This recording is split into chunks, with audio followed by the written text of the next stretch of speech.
Isso mesmo, Mero, começando agora, mais um Vem com a Suprema nessa sexta-feira. Você pode acompanhar o programa a partir de agora nas redes sociais, no @Rádio Cidade JF e também no @Eu Sou Suprema e, claro, no YouTube da Rádio Cidade. Hoje a gente vai falar sobre reabilitação e desenvolvimento de crianças atípicas. A gente vai conversar com a Manuela Feitosa, professora e fisioterapeuta com foco em reabilitação e desenvolvimento de crianças atípicas. Bom dia, Manuela, seja muito bem-vinda. Bom dia, obrigada, Ana, pelo convite e pela oportunidade. A gente que agradece a sua presença. Para começar, né, Manuela, o programa hoje ele tem o foco, né, de falar sobre crianças atípicas e fisioterapia, enfim, porque no dia 30 de novembro é o Dia da Mãe Atípica. Para a gente começar, então, eu queria que você explicasse o que significa ser mãe atípica, né, esse termo, e qual que é a importância desse dia. Perfeito, Ana. As mães atípicas são aquelas mães de crianças portadoras de deficiência, né? Então, é uma criança que tem paralisia cerebral, tem autismo ou alguma outra síndrome. A importância desse dia é muito grande porque esse dia busca dar visibilidade para essas famílias que enfrentam muitos desafios, né? São famílias que enfrentam muitas barreiras, tanto barreiras da sociedade, por exemplo, uma cadeira de rodas custa ao redor de R$30 mil. Né? Então, tem barreiras econômicas, tem barreiras sociais, por exemplo, para participar de uma brincadeira numa pracinha. É muito raro ter uma pracinha adaptada. Participação na escola, é difícil a criança ser bem incluída na escola. Então, assim, são famílias, né, são mães que enfrentam inúmeras barreiras para o desenvolvimento dos seus filhos. Perfeito. E aí, falando um pouquinho, né, sobre o seu trabalho, e aí fazendo esse link, né, com tudo isso que você começou, né, falando para a gente, como que na prática é o seu trabalho, né, esse trabalho de reabilitação com crianças atípicas, como que ele contribui para esses tópicos que você começou dizendo? Então, meu trabalho é maravilhoso. Eu sou muito apaixonada pelo que eu faço. A gente ensina crianças a se movimentar e a nossa grande intenção é melhorar o dia a dia dessas crianças e dessa família, né? Então, a gente, resumidamente, a gente tenta tornar a vida delas melhor. Então, a gente ensina a criança a sentar, controlar a cabeça, engatinhar, andar.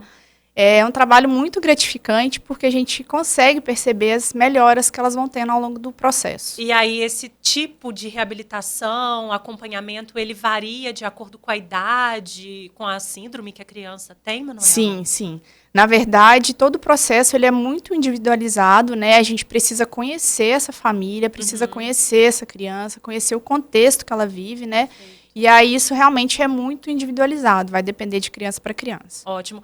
Qual o sinal, para quem, né, não sabe, tem muitas dúvidas sobre esse mundo atípico, né? Eu queria que você contasse para a gente alguns sinais que os pais que estão ouvindo, acompanhando a gente, assistindo, esses sinais que eles podem perceber que o desenvolvimento da criança não é compatível com uma criança, né? A idade ideal, digamos. Sim. Na verdade, Ana, o que eu costumo dizer é que os pais, né, eles são os melhores, as pessoas que melhor conhecem as suas crianças, né? Então, se os pais têm a dúvida, é interessante que eles levem a criança para uma avaliação do neurodesenvolvimento, né? Mas, se eu puder dar dicas, as principais dicas são aquela criança que não interage bem com o ambiente, né? Então, aquela criança muito apática, muito paradinha, muito sem interesse pelo ambiente, sem interesse por objetos, uma criança assim muito molinha, uma criança ou o extremo, né, uma criança muito rígida, uma criança muito irritada, uma criança que tem uma dificuldade, né, de aprender a movimentação, por exemplo, tem um priminho que controlou a cabeça na época certa e seu filho está muito atrás, está com muita dificuldade em aprender a movimentação do primeiro ano de vida. Isso tudo demonstra que realmente é hora de levar para uma avaliação do neurodesenvolvimento. Então, a regra é, se os pais estão na dúvida, é melhor levar, é melhor levar e fazer a avaliação. Ótimo. A gente acompanhando, né, esse mundo de maternidade, né, de que mães relatam essa comparação, né, de criança para criança, que cada caso é um caso. E isso que você falou é interessante, né? Tem que ser comparado, tem que ser observado, e se tiver dúvida, procura, então, um especialista. Exatamente, isso, né? Exatamente. Durante muito tempo a gente acreditou, né, que cada criança tem seu tempo, mas isso daí já é uma certa falácia, sabe? Porque existe um ritmo em média, né? Então, assim, se uma criança está demorando muito a adquirir aquela habilidade, é um sinal de alerta, sabe? Isso já caiu por terra, essa história de esperar que a criança vai aprender sozinha. Então, assim, na dúvida, leve para uma avaliação, porque o tempo nessa idade, ele é muito precioso, sabe, Ana? Então, a gente não pode ficar esperando o tempo passar de braços cruzados, sabe? Quanto mais cedo for descoberto, for investigado, o tratamento, o acompanhamento vai ser mais eficaz. Exatamente, exatamente. Então, quanto mais cedo, né, o que a gente chama de intervenção oportuna, intervenção precoce. Por que dessa intervenção precoce? Por que é interessante começar cedo? Porque a criança, ela tem uma fase ótima para ser estimulada, é o que a gente chama de período crítico ou janela de oportunidade, sabe? Entendi. Então, significa que o cérebro dela está na melhor dos momentos para ser estimulado. Então, não quer dizer que depois ele não vai aprender, tá? A criança continua aprendendo ao longo da vida. Mas quer dizer que quanto antes eu começar, mais fácil é o processo.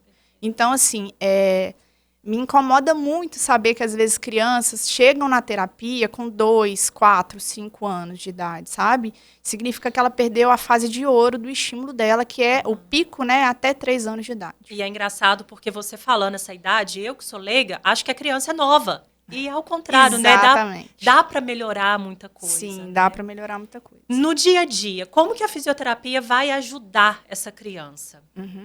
Então, como eu falei, né, a fisioterapia é a terapia que ensina a movimentação, né? Então, a gente ensina ela a controlar a cabeça, a ficar sentada, a ficar de 4 apoios, a engatinhar, a permanecer de pé, a andar e a explorar bem o ambiente.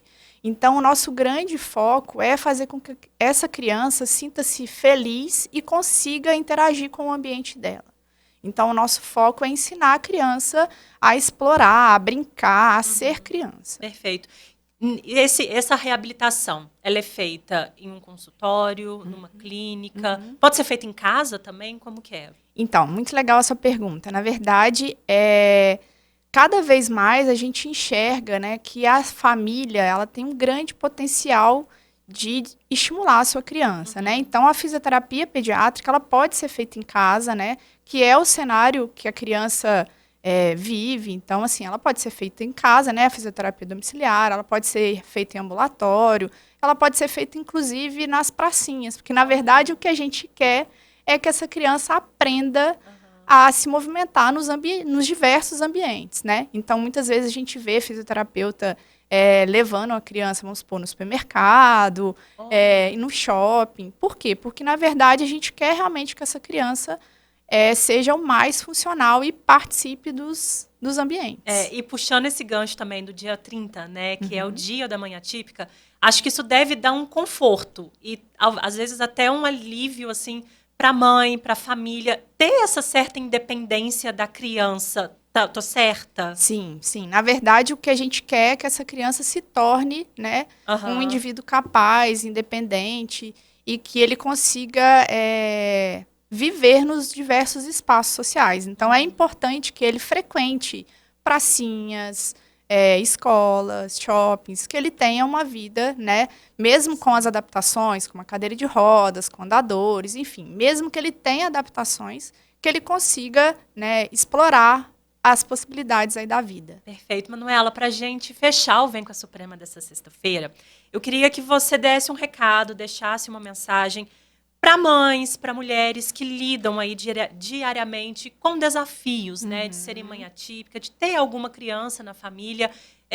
Qual que é a sua dica, a sua mensagem para essas pessoas? Então, a minha dica é que elas acreditem, né, no potencial das crianças, né? As crianças, elas têm um potencial de aprendizagem muito grande. Que elas se lembrem, né, que nenhum outro espaço a criança vai ser tão estimulada quanto em casa. Então, assim, que elas realmente se dediquem à tarefa, mas que para além disso, né, para além de resultados, né, de vitórias, que elas enxerguem o filho delas como uma pessoa, né, que embora tenha dificuldades na movimentação, que a criança é mais do que isso, né?